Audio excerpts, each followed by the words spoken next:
میں تمام سنیوں سے گزارش کروں گا، خواہ وہ ہمارے حشمتی بھائی ہوں پیلی بھیت شریف والے، برکاتی بھائی ہوں ماہرہ شریف والے، یا ہمارے ثاقب شامی صاحب کے ماننے والے ہوں، دعوت اسلامی والے ہوں، سنی دعوت اسلامی والے ہوں، بہرحال ہم سب سنی ہیں، اعلیٰ حضرت کے مسلک کے ماننے والے ہیں، اور اعلیٰ حضرت نے جو علماء دیوبند کو کافر کہا ہے، رافضیوں کو کافر کہا ہے، اس فتوے کو ہم سب صحیح مانتے ہیں۔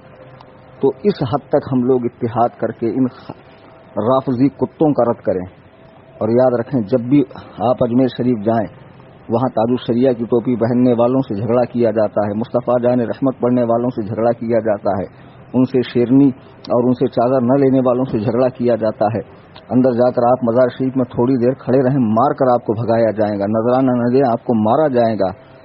یہ ساری جو ظلم و زیادتی ہو رہی ہے، آپ ٹولی بنا کر اجمیر شریف جائیں، اور جب بھی کوئی مجاور آپ سے لڑیں سب مل کر ان کو پیٹیں، ان کی اوقات ان کو دکھائیں، خبیثوں کو کوئی حیثیت نہیں ان کا کوئی تعلق نہیں ہے سرکار غریب نواز سے۔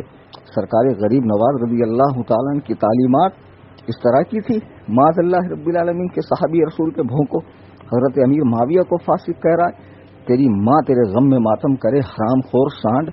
تجھے پتا ہے حضرت امیر معاویہ کے بارے میں اللہ کے نبی نے دعا فرمائی ہے کہ اللہ معاویہ کو کتاب کا حساب کا علم عطا فرما، معاویہ سے عذاب کو دور فرما لے۔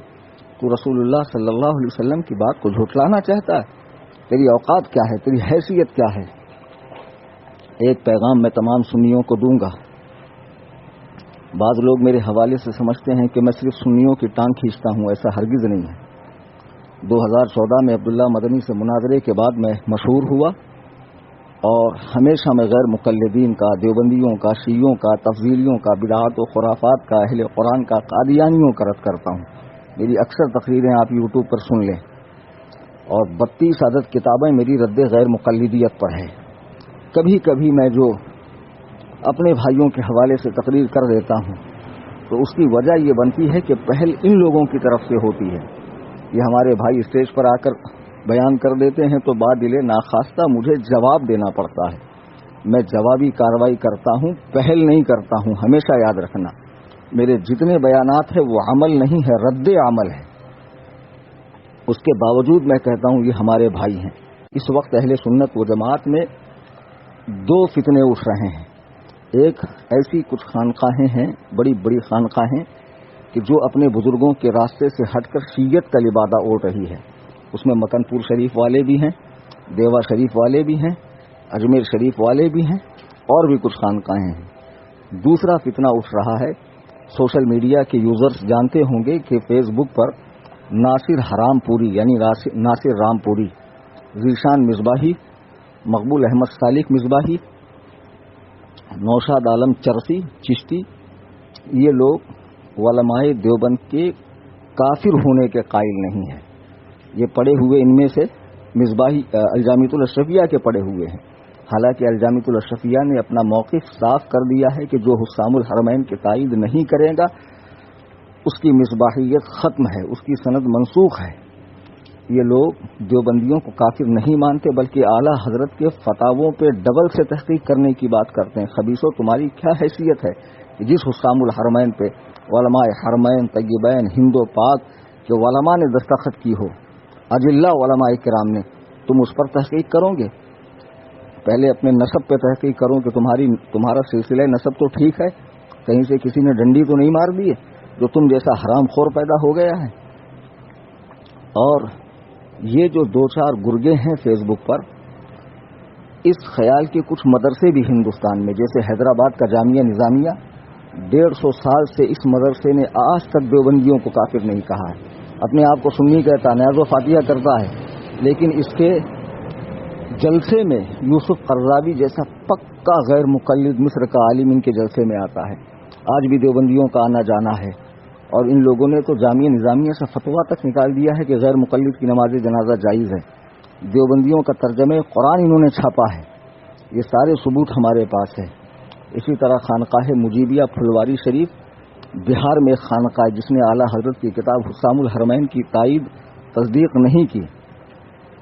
اسی طرح بدایوں میں ایک تھا خلیل برکاتی بجنوری، اس خبیث نے بھی اعلیٰ حضرت کی حسام الحرمین پر تائید کرنے سے انکار کیا۔ رامپور میں ایک خبیث تھا وجیہ الدین احمد خان، جس کا مدرسہ ہے مدرسۃ العلوم فرقانیہ، یہ ناصر بھی وہیں کا رہنے والا ہے۔ اسی طرح اب ایک فتنہ اٹھا ہے الہ آباد میں، ایک گاؤں ہے سید سراواں، ابو میاں ڈبو میاں، اس منحوس کی شکل دیکھ لو، شکل ہی دیوبندیوں جیسی ہے۔ یہ خبیث ایک رسالہ نکالتا ہے ماہنامہ الاحسان، اس میں ابن تیمیہ جیسے خبیث اعظم کو شیخ الاسلام علامہ ابن تیمیہ لکھا۔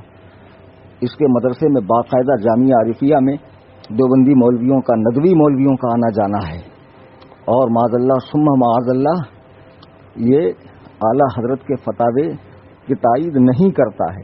لوگ کہتے ہیں بہت بڑا صوفی ہے۔ صوفی وہ نہیں ہوتا جو کفر و اسلام کو ایک کرے، صوفی تو وہ ہوتا ہے جو حق کو حق کہے، باطل کو باطل کہے، اسے کہتے ہیں حقیقی صوفی۔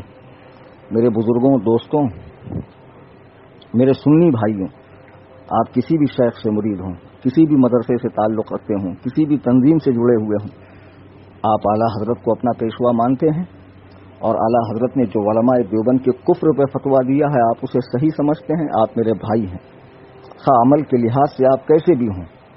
میں فقیر محمد کلیم حنفی رضوی، میرے پیر و مرشد حضور تاج الشریعہ، ان کے جو فتاوے ہیں اس پر میرا عمل ہے۔ ویڈیوگرافی، تصویر کشی، مائک کی نماز، چین کی گھڑی، اس پر عمل کرتے ہوئے جو لوگ اس پر عمل نہیں کرتے ہیں میں انہیں غیر سنی نہیں سمجھتا، معاذ اللہ اسلام سے خارج نہیں سمجھتا۔ بہرحال وہ ہمارے سنی بھائی ہیں، مسائل کا اختلاف اپنی جگہ، لیکن آج تمام سنیوں کو مل کر ان دو فرقوں سے لڑنا ہے۔ اصل صلح کلی جو ہیں یہ جامعہ نظامیہ والے، سید سراواں والے، یہ ناصر مقبول جیسے لوگ، یہ ڈاکٹر پادری کے ماننے والے منہاجی، اور دوسرے درجے میں وہ پیر صاحبان، وہ مجاور صاحبان جو صحابی رسول حضرت امیر معاویہ پہ بھونکتے ہیں، سب متحد ہو جائیے اور ان خبیثوں سے لڑیے۔ آپ کو پتہ ہوگا کہ دعوت اسلامی کے امیر مولانا الیاس قادری نے ایک سوال کے جواب میں کہا کہ 10ویں محرم کو شادی کرنا جائز ہے، اگر کوئی نہ کرے تو اچھی بات ہے محبت اہل بیت میں۔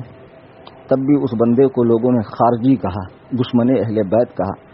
خبیثوں، قرآن و حدیث کا علم ہے تمہیں؟ سال کے 12 مہینے ہر دن ہر سیکنڈ نکاح ہو سکتا ہے، کسی دن منع نہیں ہے۔